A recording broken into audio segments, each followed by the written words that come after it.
बाबा के समाधि मंदिर से जब आप बाहर जाओगे तो जहां से निकास करते हो, जहां से एग्जिट करते हो, तो सामने क्या बना हुआ है? नीम का बाबा का गुरु स्थान है। आपको मैं एक बहुत बड़ी बात कह रहा हूं कि जब समाधि मंदिर से निकलो और बाबा के गुरु स्थान पर आप पहुंचो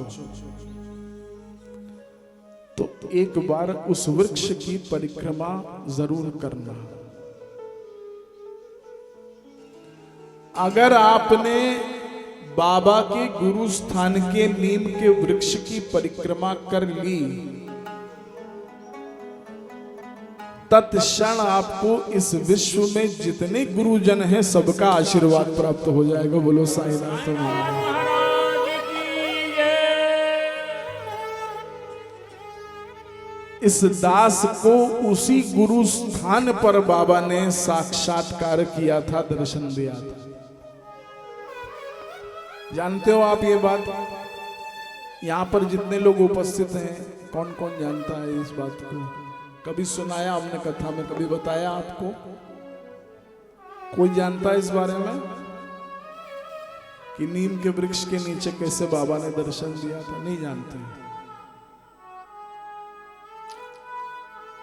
2017 में बांसुरी बस इनकी, हाँ, वेरी सूदिंग।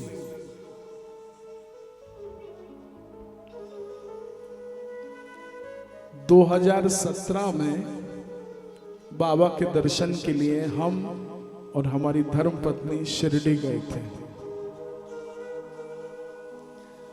तो दोपहर की फ्लाइट थी, देर हो रही थी, तो सुबह के समय में हम दर्शन करके आ गए। हमारी पत्नी ने कहा कि आप तो दर्शन कराए, हमें नहीं कराए। बोलो साईनाथ महाराज की जय। भैया, पत्नी वो श्रेष्ठ नहीं है जितनी महिलाएं यहां बैठी, ध्यान देना, जो देखने में सुंदर है। बहुत दूर तक बात पहुंचनी चाहिए हमारी। पत्नी वो श्रेष्ठ नहीं है जो देखने में सुंदर हो। पत्नी वो भी श्रेष्ठ नहीं है जो खाना अच्छा बनाती है। पत्नी वो भी श्रेष्ठ नहीं है जो सर्वगुण संपन्न हो। तो कहा कि पत्नी वही श्रेष्ठ है जो पूरे परिवार को भगवान की पूजा में लगा दे। बोलो साईनाथ महाराज। इसलिए मैं आपको यहाँ पे एक सूत्र और दे रहा हूं। कल से सावन है, तो जितनी महिलाएं सुन रही हैं ऑनलाइन भी, अपने पति के साथ शिवालय जाना। कोई नहीं बताएगा, और अगर हम नहीं बताएंगे तो कौन बताएगा? अकेले अगर आपने एक बिल्व का पत्र चढ़ाया भगवान को, त्रिदलम त्रिगुणाकारम त्रिनेत्रम च त्रयायुधम त्रिजन्म पाप संहारम बिल्वपत्रम शिवार्पणम।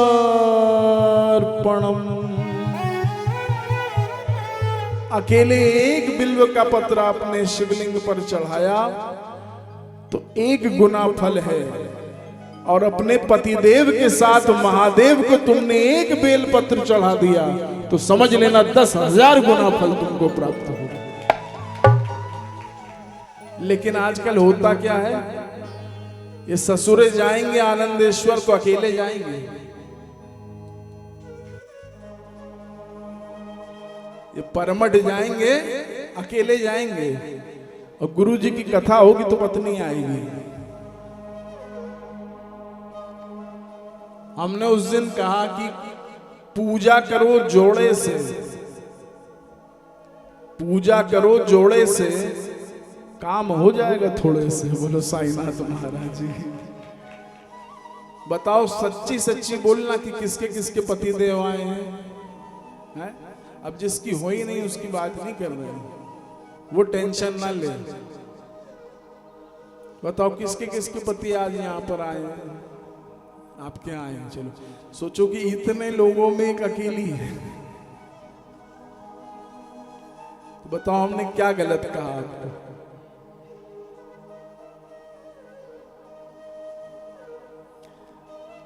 आप अपने पति को अगर लाते ना आज, तो तुम्हारी वो वाली समस्या समाप्त हो जाती कि व्यापार नहीं चल रहा है। ये इस बात का मैं दावा दे रहा हूं, क्योंकि आज गुरु पूर्णिमा के साथ गुरुवार है।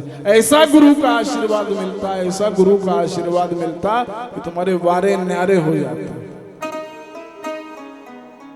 लेकिन कहते हैं ना कि भाग्य अपना काम करता है तो तुमको आने नहीं देगा। तो हमारी धर्म पत्नी ने कहा कि अकेले अकेले दर्शन कर आए, हमको भी करा देते। अब घड़ी देख रहे हैं तो ये लग रहा है कि फ्लाइट न छूट जाए। सत्य घटना मैं आपको बता रहा हूं।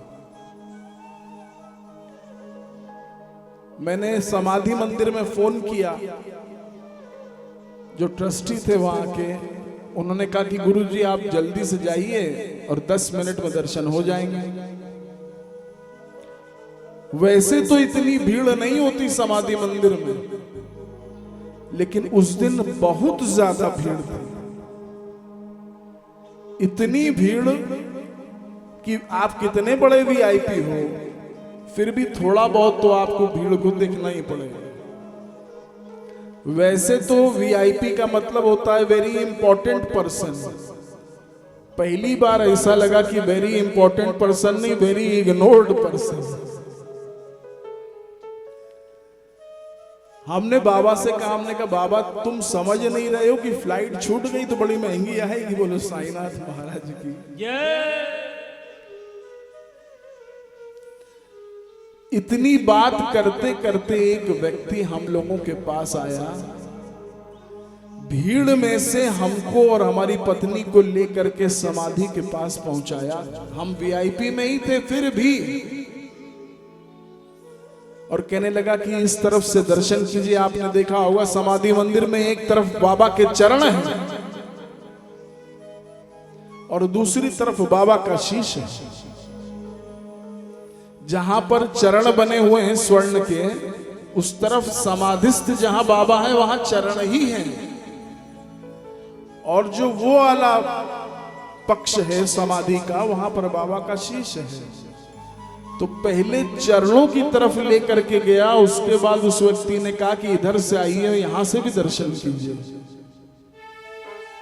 अब हम लोग को कहां कुछ ध्यान रहता है बाबा की, तो हम वहां पर बुलंदियों पर है मेरे मुकद्दर का सितारा बाबा, कर रहा हूं तेरी समाधि का नजारा बाबा। साईं दर्शन से नूर होता है, आत्मा को सुरूर होता है, और दर्द दुनिया का गम जमाने का बाबा की पूजा से दूर होता है। उंगलियां बेवजह नहीं उठती, कोई कारण जरूर होता है। ध्यान देना, उंगलियां बेवजह नहीं उठती, कोई कारण जरूर होता है। वक्त बदले तो सब बदल जाए, आदमी बेकसूर होता है। हमने वहां पर उनसे कहा कि ये दर्शन जो हो रहे हैं ये बाबा की कृपा है।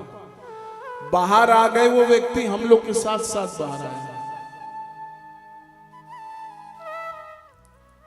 नीम के वृक्ष के पास वो व्यक्ति हम लोग को लेकर के आया। इस आपाधापी में हम ये भूल गए कि ये कौन है। हम लोग ये भूल गए कि ये कौन व्यक्ति है जिसकी सब बात सुन रहे हैं। ना तो ये वहां का ट्रस्टी है, ना ये वहां का कोई बैच होल्डर है, ना ट्रस्ट का कोई व्यक्ति है, ना पीआरओ का कोई व्यक्ति है। ये कौन है जिसको ना पुजारी कुछ कह रहा है, ना गार्ड कुछ कह रहा है, और ये हम लोगों को दर्शन करा रहा है। गुरु स्थान के पास आए तो वो हमसे कहने लगे कि जब भी शिरडी आओगे, जब भी शिरडी आओगे, मैं तुमको यहीं मिलूंगा। बोलो साईनाथ महाराज की। हम मूर्ख तब भी नहीं समझ पाए कि कौन है, क्योंकि जब तुम्हारे सामने परम शक्ति आती है तो तुम कभी नहीं पहचान पाओगे। तुम्हारी मानसिक स्थिति पर भगवान का नियंत्रण होता है। कुछ नहीं तुमको ध्यान रहता उस समय। हम तब भी कहने लगे उनको, हमने कहा हम तो बाबा का ही काम करते हैं, अपना बखान करने लगे। ईमानदारी से बता रहे हैं, आप मेरे घर के हो इसलिए कह रहा हूं। वो मुस्कुरा रहे थे, मेरी बात को सुन रहे थे, मुस्कुरा रहे थे। फिर मेरे मन में आया कि कहीं ऐसा ना हो पैसे के लिए यहाँ आए हो। तो हमने जेब में हाथ डाला और पैसे निकाल करके जैसे देने लगे तो देखा ना कोई व्यक्ति है ना कोई इंसान वहां पर खड़ा हुआ है। बाबा स्वयं आए और दर्शन करा के चले गए। साहब हम लोग जब वापस जा रहे थे तो गए तो हंसते हंसते थे, लेकिन वापस आ रहे थे तो रोते रोते पहुंचे। तो मैंने आपसे यही बात कही कि जो नीम का वृक्ष है उसकी परिक्रमा करने मात्र से तुम्हारी कुंडली में जो गुरु ग्रह है वो संतुलित हो जाता है। इसलिए ये ध्यान रखना, समाधि मंदिर से जब बाहर आओगे तो बाबा के नीम के वृक्ष की परिक्रमा अवश्य करना।